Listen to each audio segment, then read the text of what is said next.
La petite fille qui voulait voir le désert. Une histoire écrite par Annie Langlois, illustrée par Madeleine Brunelet et lue par Philippe Brault. La petite fille qui voulait voir le désert. Tinikri était une petite fille pleine de vie qui habitait dans un village du désert australien. Chaque jour, elle voyait le soleil apparaître derrière la colline et elle demandait à sa mère « Maman, qu'y a-t-il derrière cette colline ?» Et chaque jour, sa mère lui répondait « Derrière la colline, il y a le grand désert, un endroit qui n'est pas fait pour les petites filles. Seuls les adultes peuvent s'y aventurer, car c'est un monde dangereux pour qui ne connaît pas ses secrets. Un jour, tu pourras toi aussi aller au-delà de la colline. Mais avant, il te faut grandir et écouter les anciens. Ils ont beaucoup de choses à t'apprendre. » Mais Tinkiri n'écoutait jamais personne. Elle préférait jouer avec ses amis et n'en faire qu'à sa tête. Un jour, elle s'aventura en dehors du village. Mais sa mère la rattrapa et la ramena fermement par le bras en lui disant « Ne t'éloigne jamais plus, c'est beaucoup trop dangereux. Je vais te dire ce qu'il y a derrière la colline. Il y a Pankalangu, l'ogre à la peau de lézard qui dévore les enfants perdus. » Malgré les avertissements de sa mère, Tinkiri voulait à tout prix aller derrière la colline. Elle proposa à ses amis, Yelpi et Mima, de tenter l'aventure avec elle. Les deux fillettes se montrèrent peu enthousiastes à son idée. « Nous sommes encore trop jeunes, » dit la sage Yelpi. « Nous ne saurons pas nous débrouiller seuls dans le désert. Et puis, il y a Pankalangu. »« C'est vrai, » poursuit Mima. « Il a déjà enlevé des enfants et les a mangés tout crus. »« Vous n'êtes que deux froussardes, » se moqua Tinkiri. « L'ogre à la peau de lézard, mais ce n'est qu'une histoire pour faire peur aux enfants. Puisque c'est comme ça, j'irai toute seule. » L'occasion se présenta quelques jours plus tard. Toutes les femmes du village étaient parties ramasser des oignons sauvages et les hommes étaient occupés à dresser des chevaux. Tinkiri en profita pour se mettre en marche. « Où vas-tu de si bon matin ?» lui demanda le vieux Chilpi, qui était assis sous un arbre. « À la crique, » mentit Tinkiri. « Ne va pas plus loin, hein ?» lui cria le vieil homme. Tinkiri avait maintenant dépassé la crique et se trouvait face à la colline. Une énorme joie envahit son cœur. « Ça y est, » se dit-elle fièrement, « dans quelques minutes, je serai en haut de cette colline et je verrai enfin ce qu'il y a derrière. » Et elle s'élança légère à l'assaut du mont. Une volée d'oiseaux du désert salua son arrivée au sommet, et ce qu'elle découvrit alors l'émerveilla.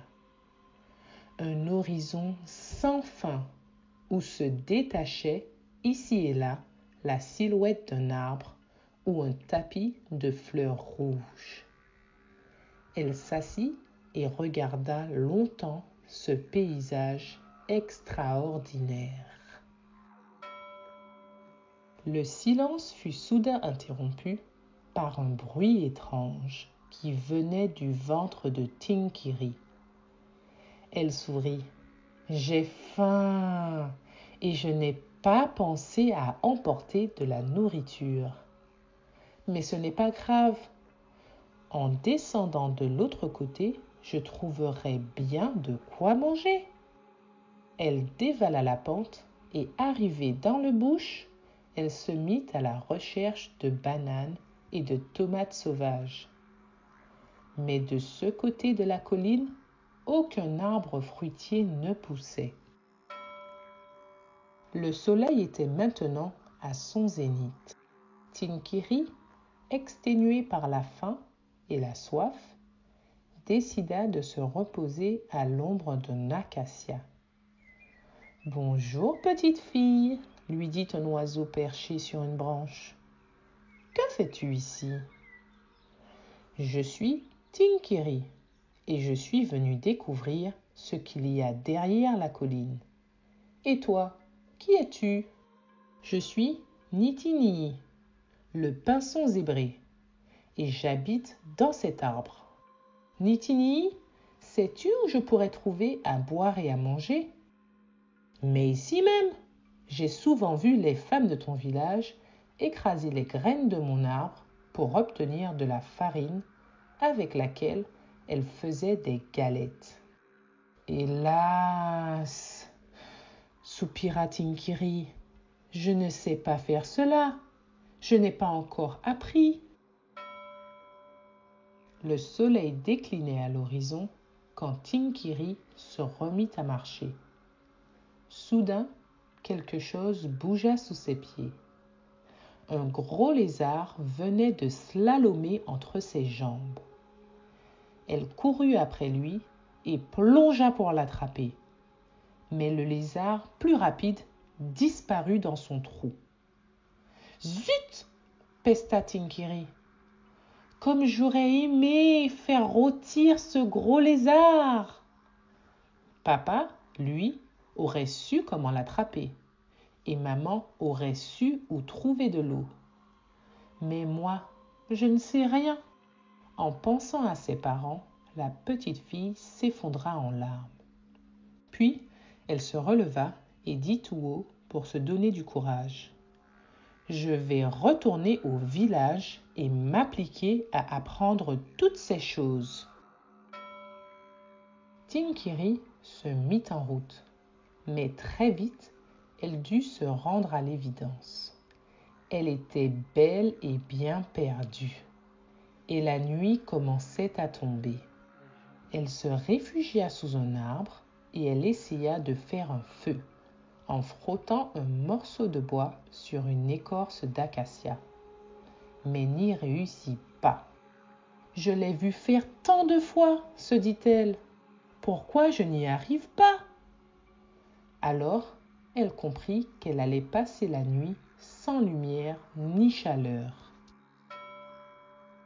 Un cri soudain déchira la nuit. « Riri, riri, riri !» semblait dire le vent. « Quelqu'un m'appelle ? J'y vais !» s'exclama Tinkiri, reprenant espoir. Des lumières apparurent à l'horizon. Mais alors, les paroles de Mima lui revinrent à l'esprit. La ruse favorite de l'ogre Pankalangu est de faire de grands feux pour attirer les enfants. Terrorisée, Tinkiri n'osa plus bouger. Elle se blottit contre l'arbre et tenta de rester éveillée pour ne pas être emportée par l'ogre. Mais au petit matin, épuisée, elle finit par s'endormir. Dans son sommeil, Tinkiri entendit une voix qui disait « Elle est ici, venez vite !» On aurait dit celle de son père. Elle ouvrit doucement les yeux, sa mère était penchée vers elle. « Maman, maman, c'est vraiment toi ? Comment m'avez-vous retrouvée ? Chilpi t'avait vu aller vers la crique. Et de là, ton père a suivi tes traces. Nous avons allumé de grands feux dans l'espoir qu'il te guide vers nous. Nous avons crié ton nom dans le vent, mais tu n'as pas répondu. » Tinkiri se blottit contre sa mère tendrement. « Tu as froid, constata celle-ci. Je vais faire du feu pour te réchauffer. Et tu dois avoir faim, ajouta son père. Je vais chercher quelque chose à manger. » Assise entre ses parents, Tinkiri promit de ne plus jamais aller seule au-delà de la colline. Elle attendrait d'avoir appris tout ce que les anciens avaient à lui enseigner. Voilà, c'est fini. C'était La petite fille qui voulait voir le désert sur Livre pour enfants noirs. Merci beaucoup d'avoir regardé cette vidéo. Ce n'est pas très commun de trouver des histoires en français sur les enfants aborigènes. Donc j'espère que vous allez soutenir l'auteur et l'illustrateur en achetant ce livre ou en le réclamant à votre bibliothèque.